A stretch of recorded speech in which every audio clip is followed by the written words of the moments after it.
Welcome to the fifth episode of the Surf Shack. My name is Dr. Steve Stride, and I am a clinical psychologist with 29 years of experience in the field as a professor and as a clinician and supervisor. And I'm here to talk about the importance of learning like how children learn. I have found that adults are not too different from children in their need to feel safe before moving forward. And when I was teaching group therapy class,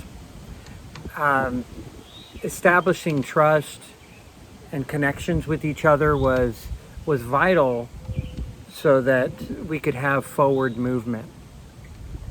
And so early on in class, I would do a devotional, and there's a scripture in Matthew 18, 1 through 5, where Jesus is he has a bunch of children that are sitting around them, and his disciples are like, basically,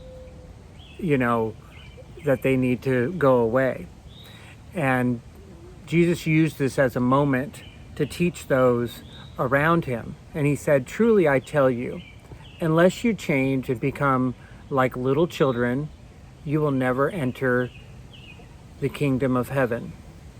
And so when I would start group, I would ask them, like, what are characteristics of children? That they are spontaneous, they like to try new things, and we would have a whole list of things that we would talk about as characteristics of children. Then we would go into talking about adults, wisdom, experienced. Sometimes it's tough to be open. And that particular piece of the difficulty of being open,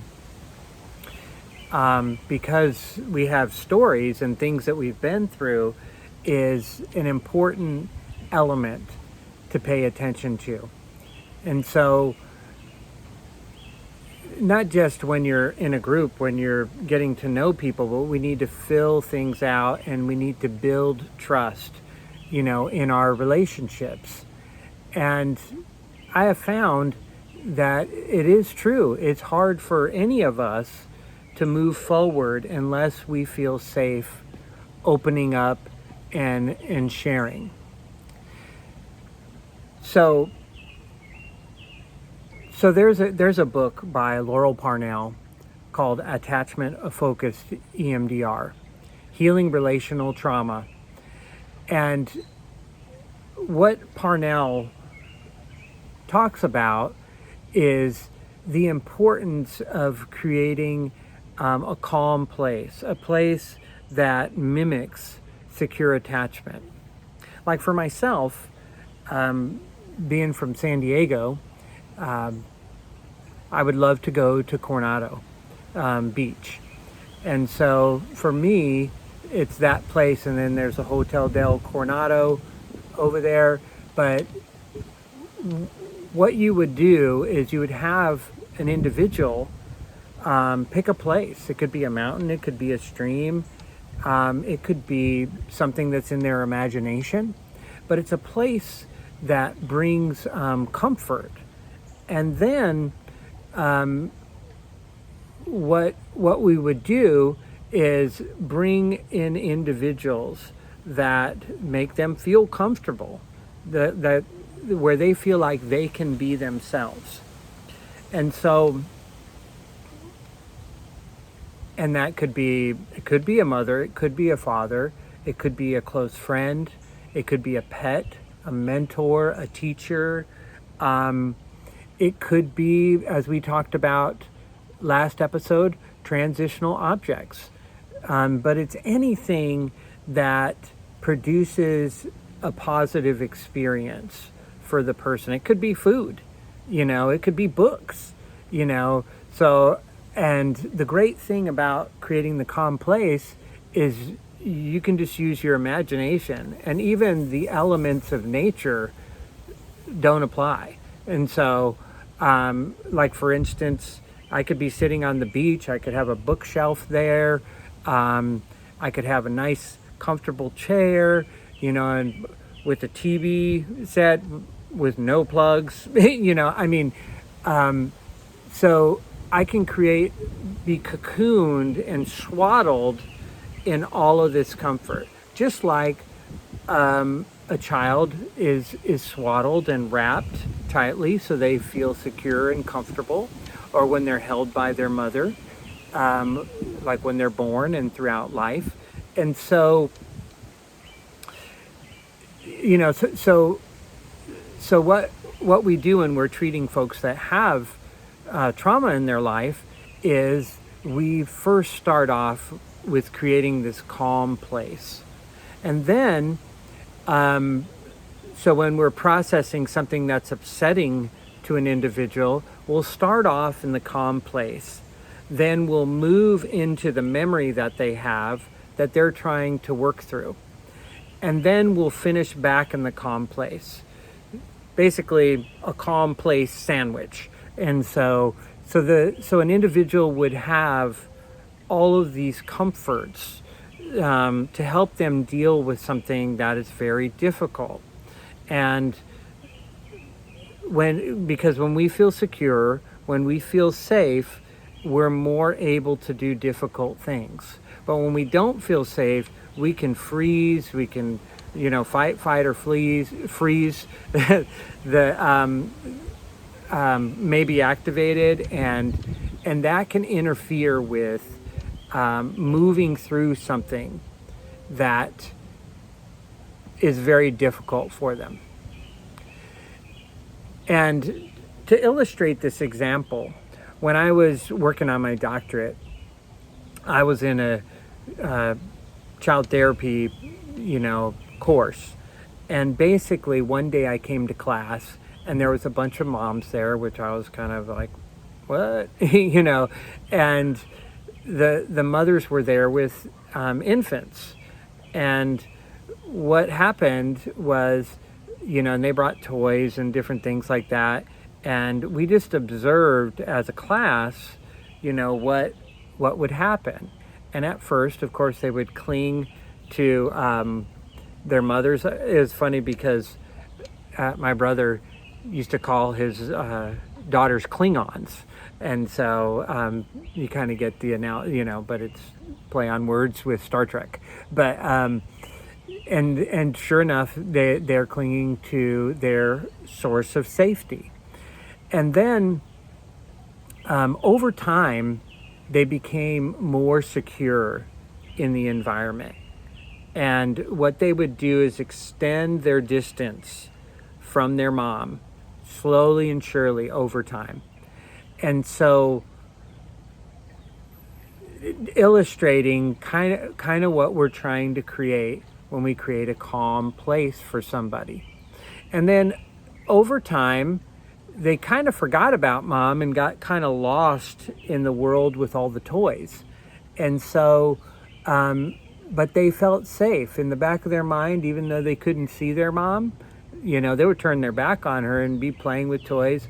But when somebody feels safe, they are open to learning. And just to continue with the children's example, let's say you have a home where there is conflict or violence or rough things are going on in the home, and the child in their own home doesn't feel safe. It makes intuitive sense that when they go to school, they're going to have a hard time. Not because they don't have the intellectual capacity to do the work, but it's because their emotional needs are not being met. And so that will always trump everything else. And so it's very important as people that we address our emotional, psychological needs, because then that opens up lots of possibilities to enrich our lives in lots of different ways. And so, but if we don't have that, then we will be stuck, and we won't be able to be as efficient as we would do if we had that safety. So when we are saved, we are open to learning what others are trying to teach us. And so as much as possible, we want to create that within ourselves and in relationship. For instance, my mom trying to teach me about the importance of putting God first in my life would, as a child, would take me to church, to Paradise Hills Baptist Church in San Diego. And it was an environment that she was familiar with, because when she was a child, she decided on her own to go to church. And so if I was to say something that I'm really grateful for my mom, is that she really emphasized a spiritual walk with Jesus. So very early on in life, she took me to church, and when I was a little older, I was put in a Christian school. And so she was trying to make sure that, to the best of her ability, that I had a solid foundation. And something that I remember is when we would go to church, she would give me a quarter. And she was saying, remember, to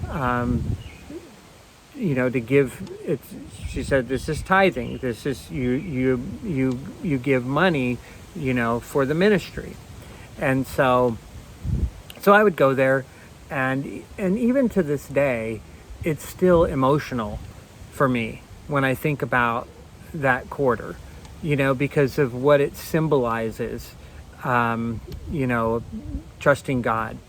And so I remember that. And I also remember we would sing songs, and one of my favorite songs is This Little Light of Mine. I'm gonna let it shine, this little light of mine, I'm gonna let it shine. And so, and in a nutshell, I think that that's what our life is all about, is taking what has been implanted within us. Like, we're all unique, we're all different from one another, and we offer the world something very special that no one else can offer. And it's our little light, that, and it's very important to help that light shine. Now, reflecting back on what we just talked about, with parents and children, if a child is in a home where their basic needs are taken care of, their light can more easily shine because they feel secure and safe in the world. And so, and when that happens, we make an impact on others. And in other words, we're doing what God created us to do. And so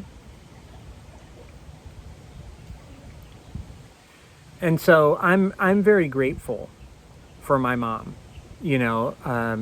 for really emphasizing that in my life. And here I am today, speaking about it, writing about it, that, one of the pillars of the Surf Shack, learning to surf the waves of life, the very first is our faith. And so as we're moving along, I have 55 years of life on this earth. And if I've learned anything, that is that that I'm changing, that the world is changing. And so, so I better get, better get comfortable with change. And so there was a saying I used to say to students when I was teaching is, I hope I'm better when I'm 70 than I am today. And basically that there's just endless amounts of growth that we can experience in this life. And so it's really important to just go with the flow and grow. And so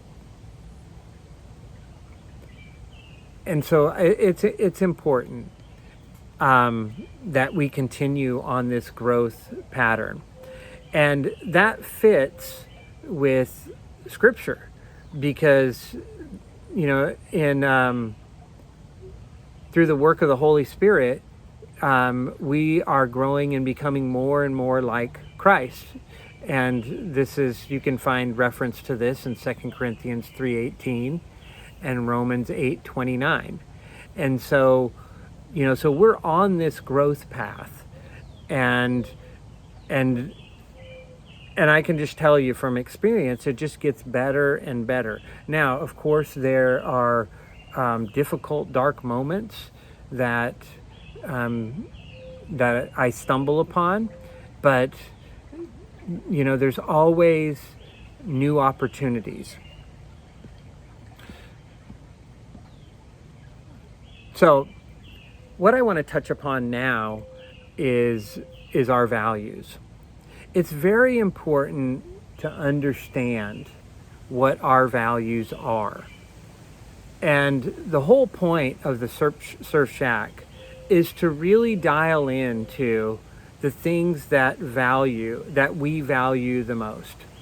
Now, I've outlined some pillars that I think are critical, as far as values, but we do have the freedom to to choose what we're going to prioritize in life. And so what I would suggest is that, that you write down in order, of importance. So number one, like for me, it's faith. For two, it's family. 3, it's fitness. Number 4, it's fine arts, which I have a very broad definition of what that is. Number 5, focus. In other words, setting goals and then moving towards them. Having fun. And a big part of having fun is to be focused on the now.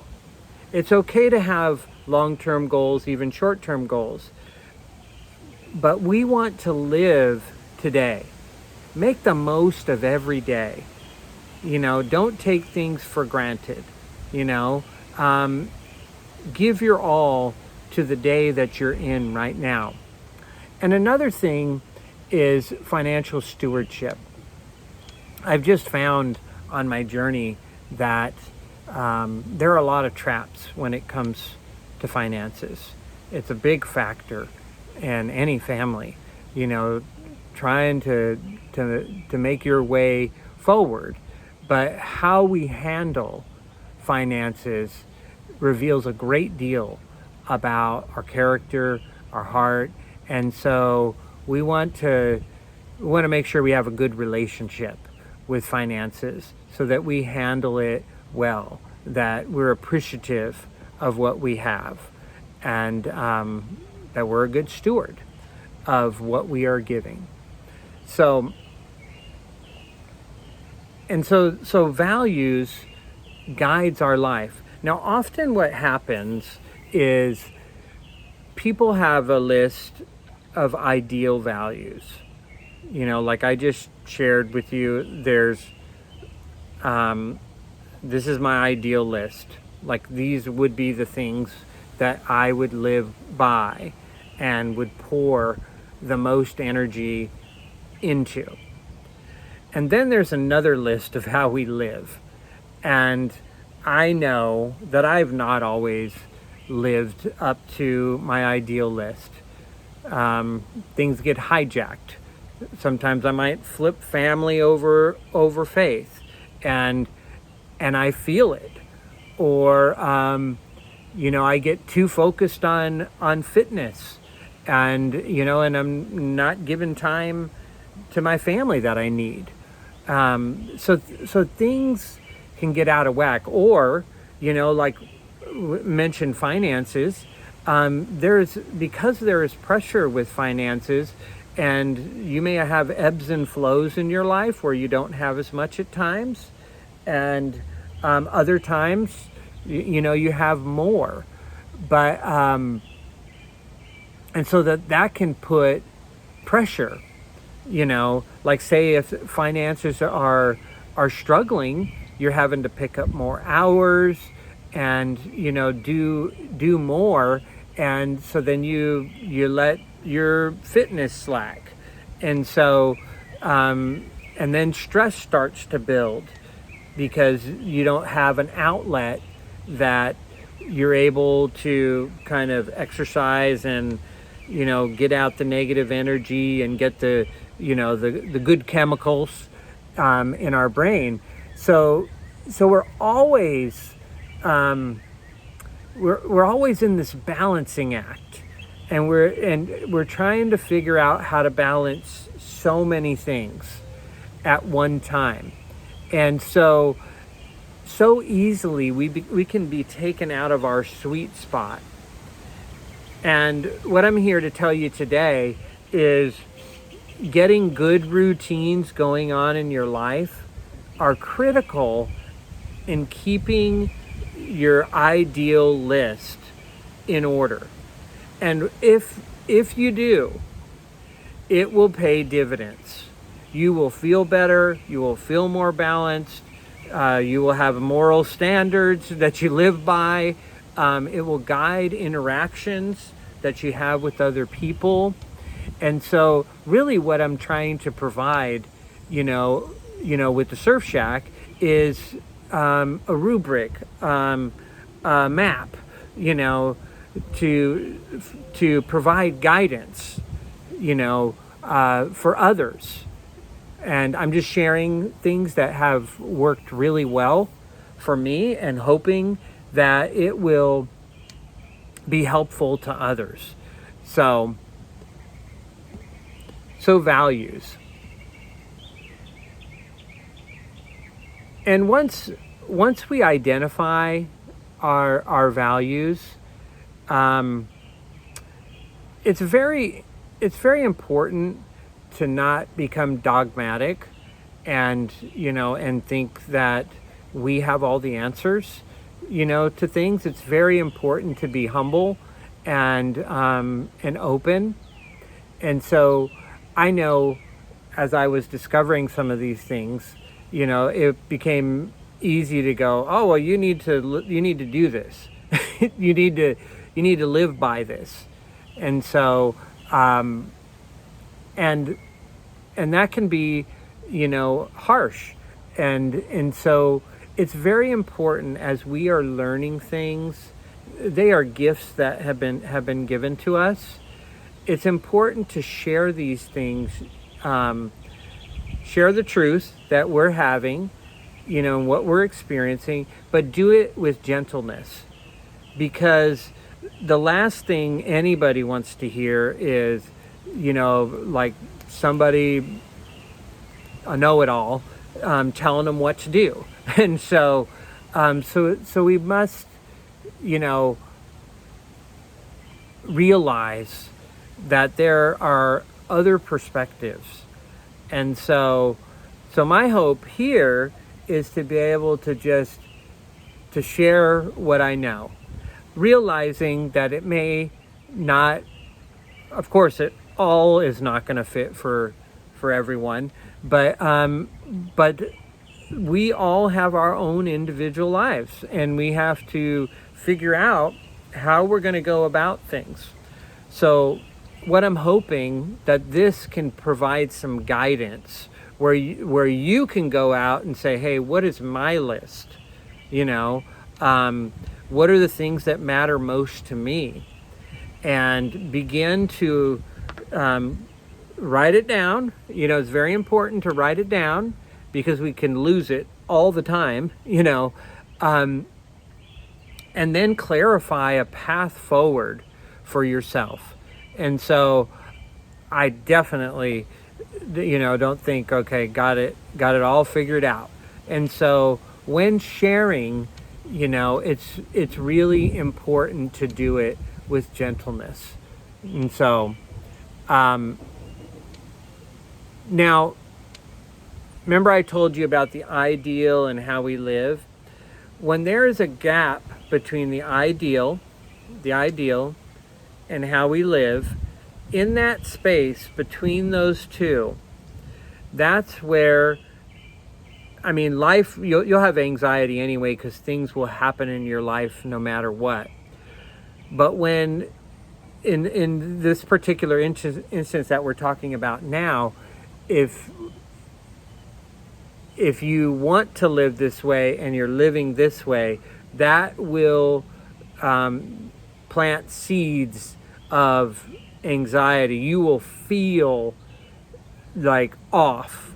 And then if you continue, I continue to ignore those signs, then that's where depression comes in.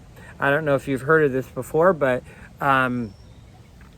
anxiety and depression are like kissing cousins. They're very interrelated. Anxiety is a signal that we get. It's like something's not right. It can alert us to that. And if we ignore it over and over and over again, then the anxiety will build, so you'll have the mountain will get bigger and bigger and bigger. It will build inside of us. And then if we still continue to ignore it, despair and sadness will start to set in. And so,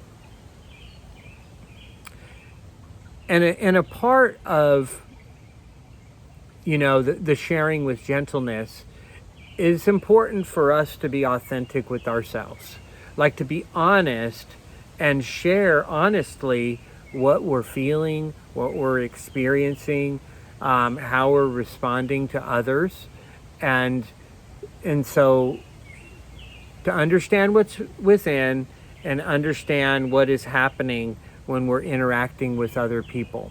When we are authentic, there's little room for psychological disturbance. And so not only do we have these lists, but authenticity is an important feature. And so it's important to share from the heart. That will keep us light on our feet. And so imagine this, something comes into your life, or imagine a stream. And so, and somebody throws some trash in the stream, and we'll say, if you ignore it, then it can contaminate the stream, and then more things are added, and over time it just gets worse and worse and worse.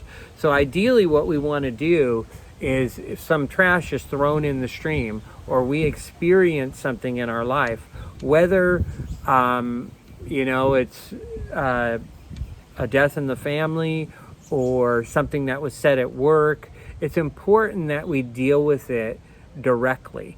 And there are various things that we can do to try to help us process things. But in other words, we want to take that trash out of the stream, so then that way it's clear to flow.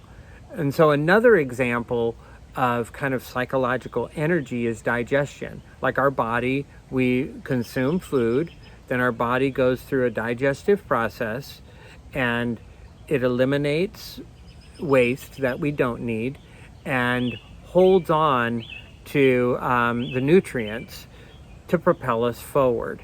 And so that we want to treat information in that same way.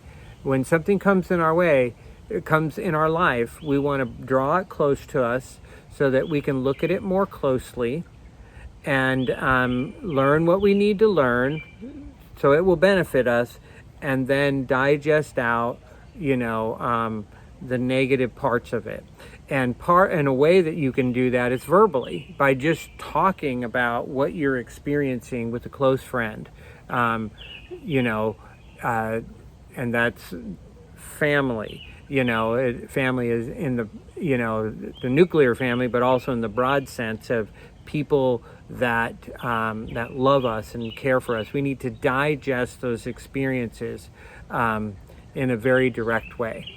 So, all right. So kind of the takeaway for today is that we want to make sure that we are